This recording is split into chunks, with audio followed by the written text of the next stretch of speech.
Hi Aquarius, welcome to Sugar Free. This is your weekly reading for week commencing Monday, the 15th of October 2018. And I just see, looking out the window, that the sun has come out. That's wonderful. First time we've really seen it for days and days and days here in the south of England. It's been wild, but I guess it's been wild where you are too. It's been wild pretty much everywhere. Autumn is here. Autumn has blown in from nowhere. Goodness me, ripping the leaves off the trees. But there we go, that's what it does. So let's see what we have for you for week commencing 15th of October for Aquarius. Okay, one last shuffle quietly.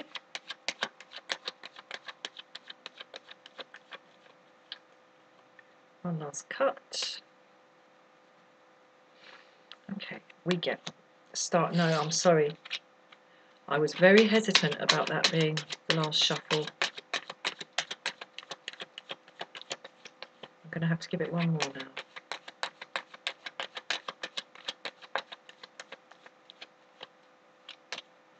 now. One more. What is this? Okay, that's the one. And one last cut.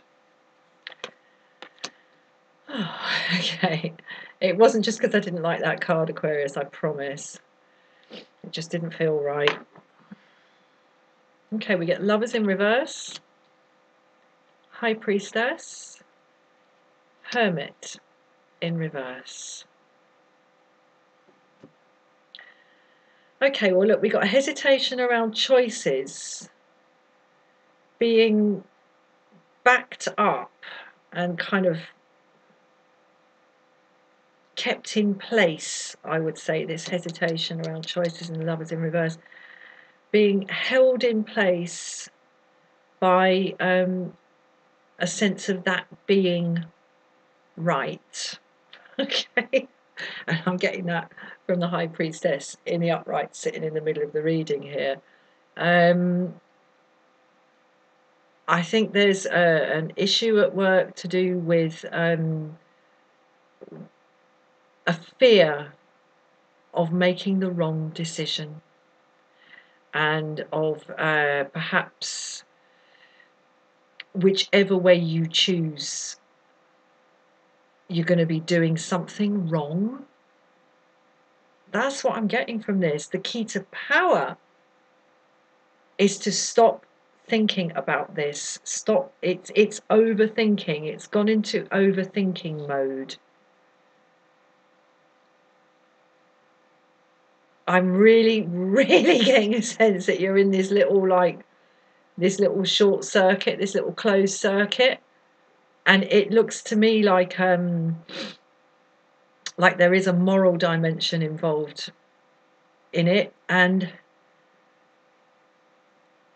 it's something to do with a choice, seeming choice. It's something to do with the juxtaposition of making active choices for ourselves or having to respond to outside forces and kind of forces of nature. And the reason I say that is because we have this decision ostensibly taking place here, where the young man is trying to decide whether to continue being his mother's son or to become the lady's husband, right? The paradigm shift. And he's standing there thinking, oh, which one should I do? Which one should I do? And he can see good and bad on both sides.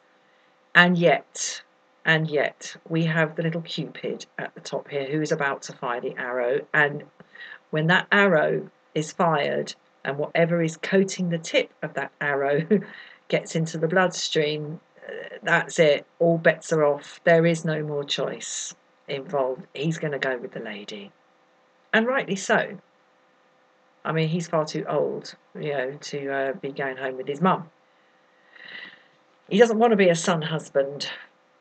He wants to be a real one. Okay, just a husband. But this is what the Lovers card is about, to my mind. It's about, as I say, the juxtaposition of making active choices for ourselves, juxtaposed with the matter of simple forces of nature, and you cannot police these forces of nature.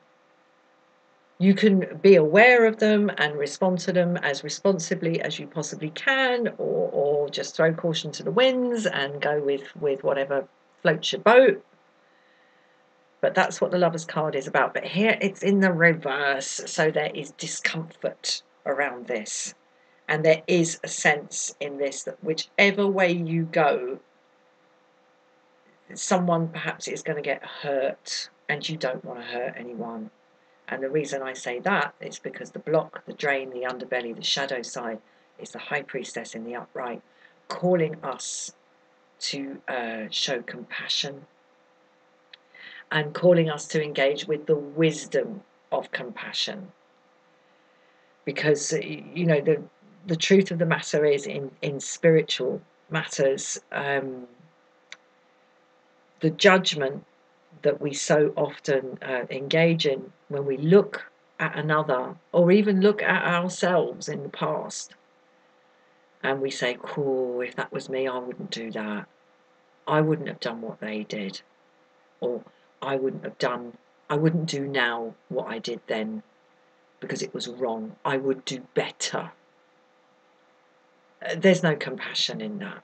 There's no compassion in the judgment, those kind of spiritual judgments. And I'm not talking about the judgment card. That's a different matter, and it's not on the table today. But beyond that kind of spiritual judgment, which is at best a failure of the imagination, beyond that is the territory wherein the understanding of the High Priestess is, and the wisdom of the High Priestess is that all are equal, and therefore none is to be judged. You know, and that is, to my mind, that is correct. It is both morally right and technically correct. And yet here she's acting as the block and the drain. So that's the position we're in. And I'm going to take my own medicine. I'm not Aquarius. I don't think I have an Aquarius anywhere significant in my chart, to my knowledge. But I'm going to take the advice of the key to power here, the Hermit in reverse, and stop freaking labouring the point, because it's going round and round and round. And contemplation of this is not serving in this. It's not doing any good. Sitting in your cave, wondering what is the right thing to do. Key to power here is to stop doing that and just put the worry beads down, Aquarius. Just put them down. Right, I'm going to clarify this. It is incredibly complex, but I'm going to clarify it anyway. Wow, okay, I think this is about a love issue. We've got the Knight of Cups here. Perhaps you're wondering, perhaps there are two pretenders to the throne of your heart, Aquarius, and you're wondering which one to say yes to. I mean, that is quite a nice position to be in, but I think with the key to power here being the Hermit in reverse here, if you go on thinking about this for much longer, they're both going to get bored and like shove off somewhere else. But yeah, it looks to me like this is a love issue.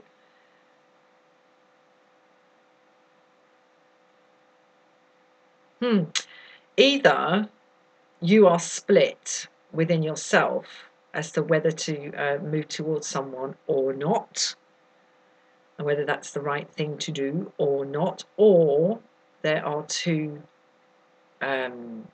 people that you are trying to choose between,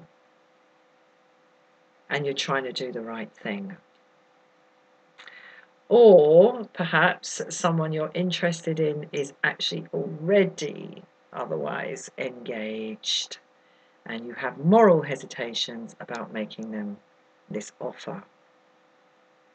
There's something complex going on here with more than one person, and it's giving you the moral heebie-jeebies here. Key to power, Hermit in reverse. Stop worrying over this. Put your worry beads down. I think that's what this reading is going to be called.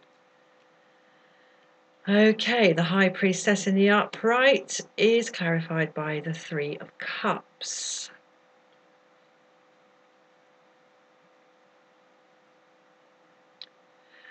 Okay, maybe your hesitations here are about how you will be seen by others, by your group, your friendship group, your peer group, about this decision. You know, basically, if you make the wrong decision, is anybody ever going to invite you to another party? It's something like that. It's something to do with how the wider world is going to see. Well, certainly your friendship group is going to see this. And I do wonder whether your hesitations about how it will look, how it will go down, how you will be seen by those close to you in your kind of entourage, whether that is actually a greater concern than the real moral nuts and bolts of the rights and wrongs of this. But, you know, it's moral issues are really to do with how we behave towards others. And of course, how we're seen by others is an aspect of how we behave towards others. So one does kind of bleed into the other here. But anyway, it's about a wider social issue and how it will be seen. And I think also, in the light of that, in the light of this moral and social, and I don't just, when I say social, I don't just mean parties, clubs and all that. I mean, you know, how we are seen by our peer group, by our friendship group. In the light of these things bleeding into each other here, I think it's all the more reason to, in a sense, stop giving this the kind of contemplative weight that it has had, because, you know, if at the end of the day all we're worried about is what other people are going to think, then it doesn't really deserve Hermit energy. Something else. Let's clarify the Hermit now and see what we get. Well, Two of Pentacles. Yeah, which one is going to bring us? Which choice here? Which way are we going to jump? And which one is going to bring us the greatest karmic wealth? I don't see a decision being made. I think it's going to be very difficult to let go of this week. Key to power is advising letting go of this. But it's clarified by the Two of Pentacles. So I think even if you say, right, I'm not going to go on ruminating over this, I think deep down you are going to go on ruminating about it, but not.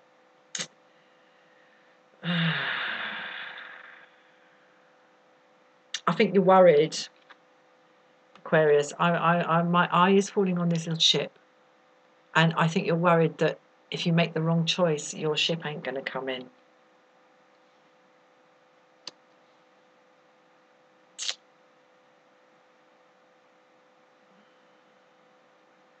I mean, you know, it's the Two of Pentacles. It's not a big, serious deal. It really isn't. And I think perhaps because there is this emphasis here in the Three of Cups, clarifying that the High Priestess, this is kind of lightweight stuff, really. But perhaps you're giving it undue attention. And I wonder also whether the body of water, the body of flowing water that this horse is approaching, whether the horse is actually going to refuse to cross it at all. So yeah, I see you weighing things up, but I'm not sure that it's actually clear this week for you what you are weighing up. Let's get one from, it's something to do with an emotional offer of some sort or another. Let's get one from Wild Kuan-Yin. Okay, there it is. There it is, Aquarius. Let's have a look. Oh, okay. The Princess of Red Poppies. Poppies. Okay. Well, we all know what comes out of red poppies in this part of the world. Yeah, in the Mongolian, Chinese, kind of Kazakh plains. We all know what comes out the red poppies in that part of the world. It's flipping heroin, isn't it? It's heroin. Wow. Trippy stuff. I know heroin is not hallucinogenic, but it might as well be. Good God. Gives you the hallucination, as I understand it. One friend of mine who did try it once, and sadly, many of my friends really did get very deeply into this a long time ago, 30 or so years ago, and never lived to tell the tale. But one friend of mine who tried it just once, I wouldn't go there, but one friend of mine who tried it just once said to me that it was like instant enlightenment. And that's a pretty tempting business, isn't it? I can understand from that why people would want to go back and have that again. And that's also why it's used at the end of life to end suffering. Anyway. I think this is going to be difficult to let go of this week. I think issues around whether you're doing the right thing or the wrong thing are going to be bleeding into whether you want to be seen as the person who does this kind of thing or the person who does that kind of, and I can look, it all, Two of Pentacles is all going round and round and round, and I think it's going to be difficult to let go of, but the key to power is to put your worry beads down. I don't know, go out, go find some open ground and go and get some fresh air. Go get some fresh air, because you really don't want to be dealing with this stuff for too long. I mean, I think, you know, that this is here in the Wild Kuan-Yin. This is saying, you know, dabbling in it is one thing, and I'm sure that, you know, the product of red poppies feels wonderful. I'm absolutely sure it does, but it doesn't do to deal with it for too long. I'm going to leave it there, Aquarius. Good luck with all that, and please like, please share, please subscribe, and if you would like a private reading, the email address is in the description box below. All best. Cheers. Bye-bye.